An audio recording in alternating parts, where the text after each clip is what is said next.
Elle a retrouvé l'amour à 45 ans. Hello ma belle, comment vas-tu? J'espère que tu vas bien. Il y a une phrase que beaucoup de femmes entendent parfois à voix haute, parfois en silence, mais très souvent à l'intérieur d'elles-mêmes.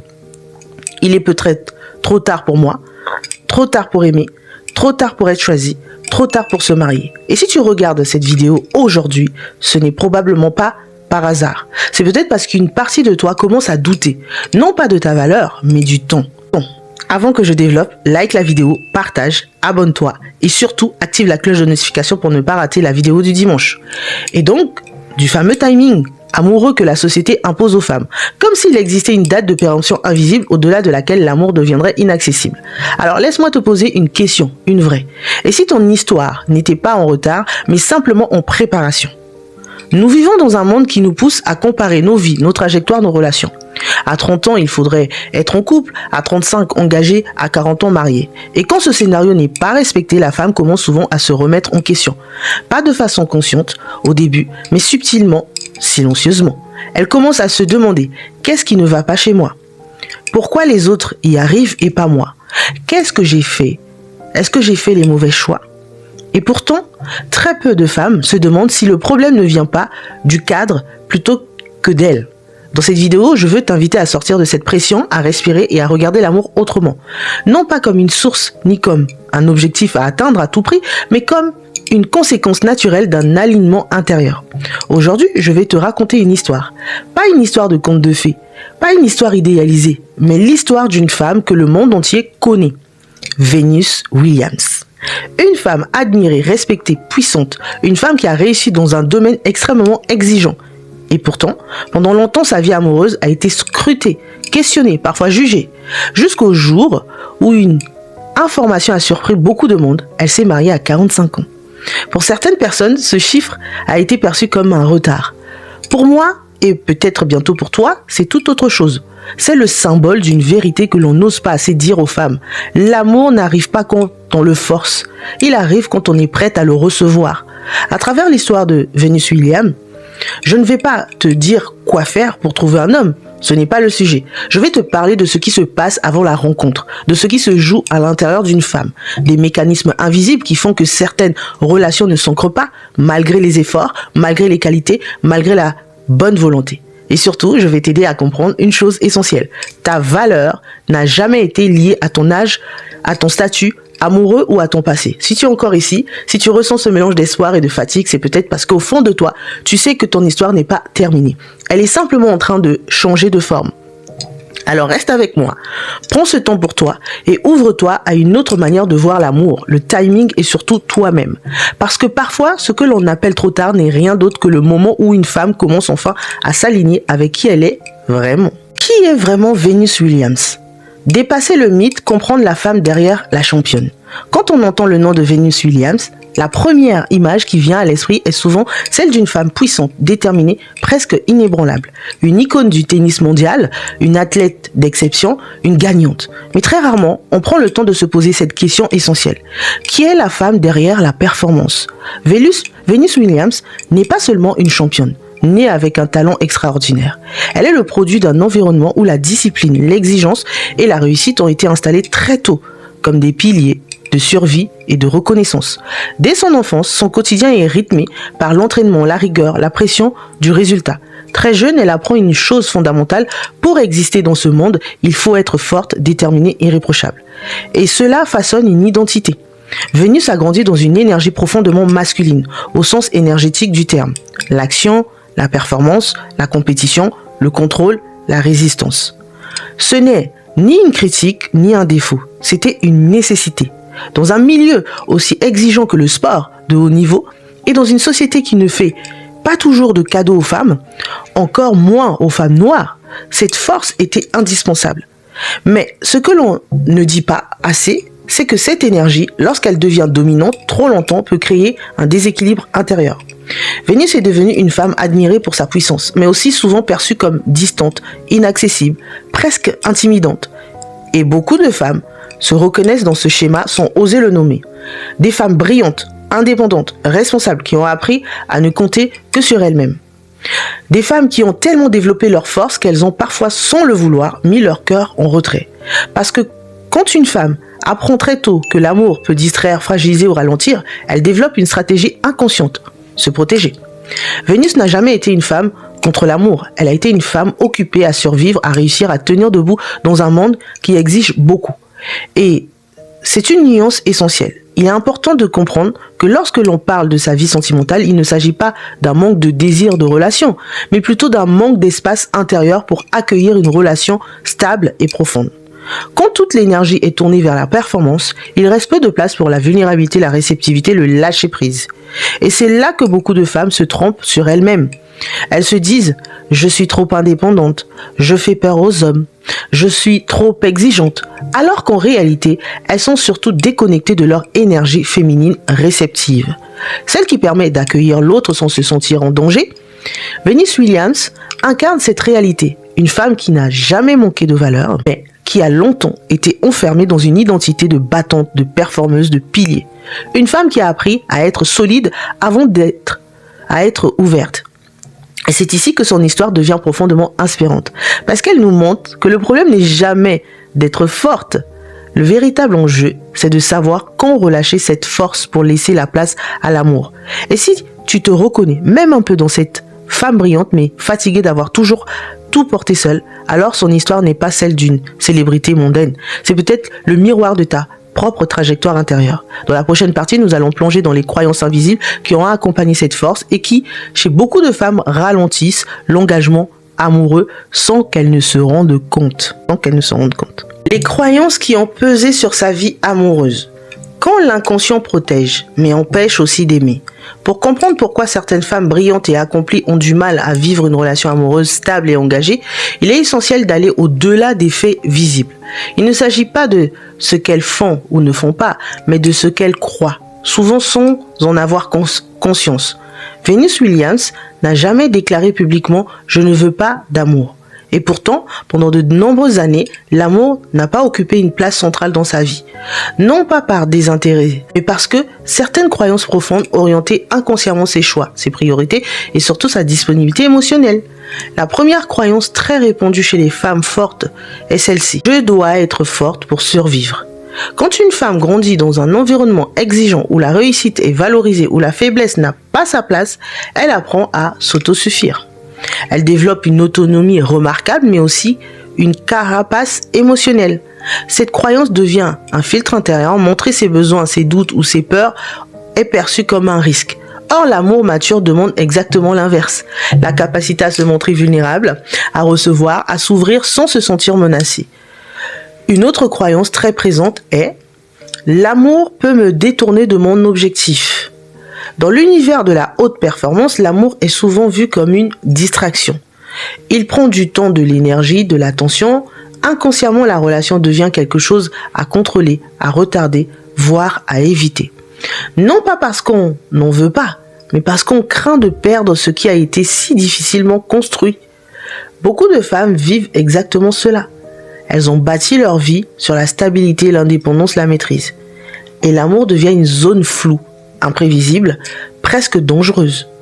Elles privilégient ce qu'elles savent gérer, le travail, la responsabilité, la performance. Il y a aussi cette croyance plus silencieuse mais tout aussi puissante. Je n'ai besoin de personne.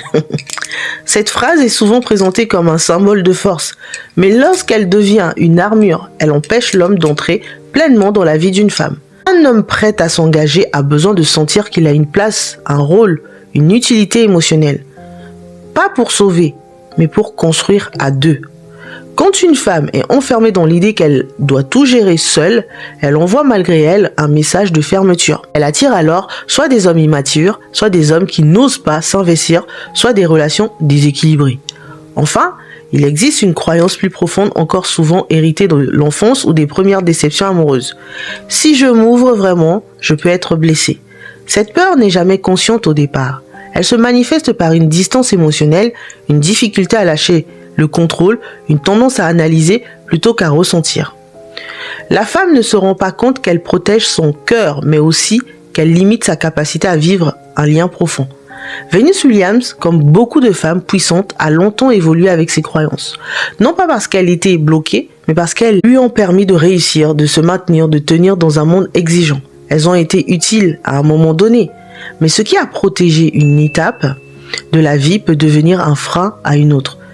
Et c'est ici que réside une prise de conscience essentielle pour toute femme qui aspire à une relation mature. Ce ne sont pas les hommes qui bloquent l'engagement, ce sont souvent des croyances inconscientes qui ferment l'espace intérieur nécessaire à l'amour. Dans la prochaine partie, nous allons explorer ce moment clé, celui où une femme commence à relâcher ses croyances, à se reconnecter à elle-même et à ouvrir un nouvel espace intérieur. C'est là que le véritable amour se présente. Le tournant intérieur de Vénus. Quand la transformation ne vient pas de l'extérieur, mais de l'intérieur. Dans la vie d'une femme, il existe souvent un moment charnière. Un moment silencieux, presque invisible aux yeux du monde, mais profondément déterminant à l'intérieur. Ce n'est pas forcément une rupture, ni une rencontre spectaculaire, ni un événement dramatique. C'est plutôt une prise de conscience intérieure, douce, mais irréversible. Pour Venus Williams, ce tournant n'a pas été provoqué par un homme, et c'est une information essentielle. Car trop souvent on croit que l'amour arrive pour réparer, compléter ou sauver. Or, dans les relations matures et durables, l'amour arrive quand la femme n'attend plus qu'il vienne combler un vide, mais quand elle est prête à l'accueillir. À un moment de sa vie, Vénus commence à ralentir, non pas par faiblesse, mais par maturité. Le corps, l'esprit, l'âme ne peuvent pas être en mode combat permanent sans demander un réajustement. Elle a déjà prouvé sa valeur, elle n'a plus besoin de se battre pour exister. Et c'est souvent à ce stade que beaucoup de femmes arrivent chez moi en accompagnement. Elles ont réussi, elles ont tenu, elles ont résisté, mais elles sont fatiguées de porter seules. Ce tournant intérieur se manifeste d'abord par une question intime. Et si je pouvais vivre autrement ? Ce n'est pas une remise en question de la force, mais une autorisation à la douceur, une permission de descendre de l'armure. Vénus commence à se reconnecter à des parts d'elle-même qui avaient été mises en pause. Le ressenti, l'émotion, la lenteur, la vulnérabilité. Et cela demande du courage. Car pour une femme forte, lâcher le contrôle est souvent plus difficile que d'en reprendre. Ce tournant n'est pas spectaculaire, il se joue dans les détails, dans la façon de s'écouter, dans la capacité à accueillir ses besoins, dans l'ouverture à l'imprévu, dans le choix de ne plus être constamment en résistance. Vénus ne devient pas une autre femme. Elle s'autorise à être complète, à réintégrer son énergie féminine, non pas comme une faiblesse, mais comme une force complémentaire à sa puissance. C'est à ce moment-là que quelque chose change profondément. Quand une femme cesse de lutter contre le temps, contre l'amour, contre elle-même, elle devient émotionnellement disponible. Et cette disponibilité ne se décrète pas, elle se ressent, elle se dégage, elle se perçoit dans la posture, dans la présence, dans l'énergie. L'amour ne vient pas quand une femme est parfaite, il vient quand elle est vraie.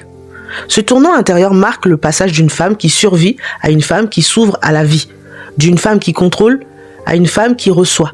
Et c'est exactement cet endroit-là que les relations commencent à changer de nature. Ce que l'histoire de Vénus nous enseigne ici est fondamental.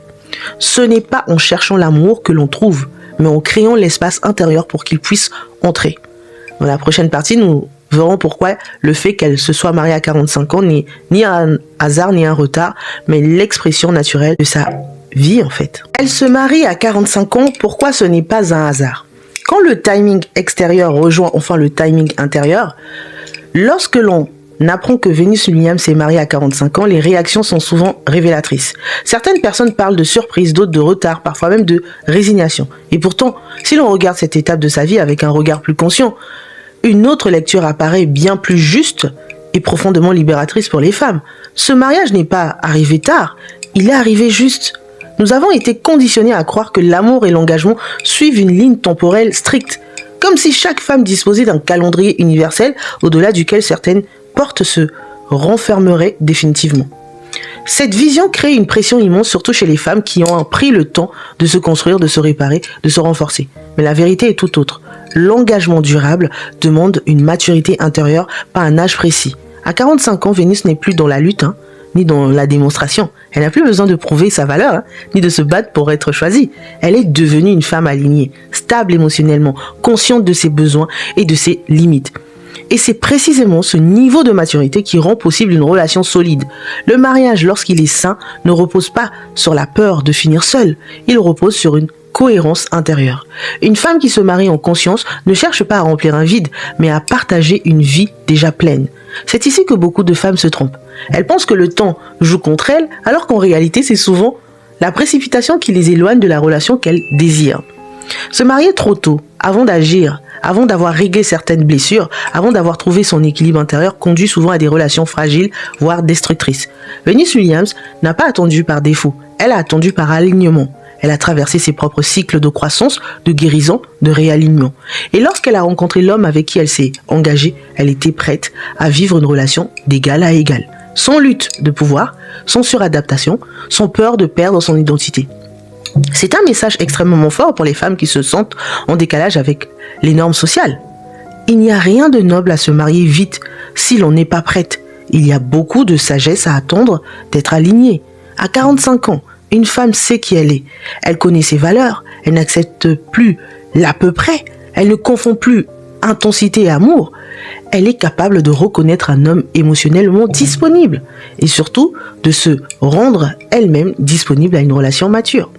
Ce mariage n'est donc pas un hasard. Il est le fruit d'un chemin intérieur, invisible mais essentiel. Et c'est ici que se trouve une vérité que j'enseigne profondément. Le mariage n'est jamais une récompense pour avoir attendu.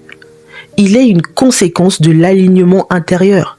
Donc, dans la prochaine partie, je vais te montrer comment ce chemin que Vénus a parcouru de manière intuitive peut être reproduit de façon consciente et structurée grâce à une méthode précise, une méthode qui permet aux femmes de ne plus subir l'attente, mais de devenir actrices de leur alignement. Ce que ma méthode transforme chez une femme.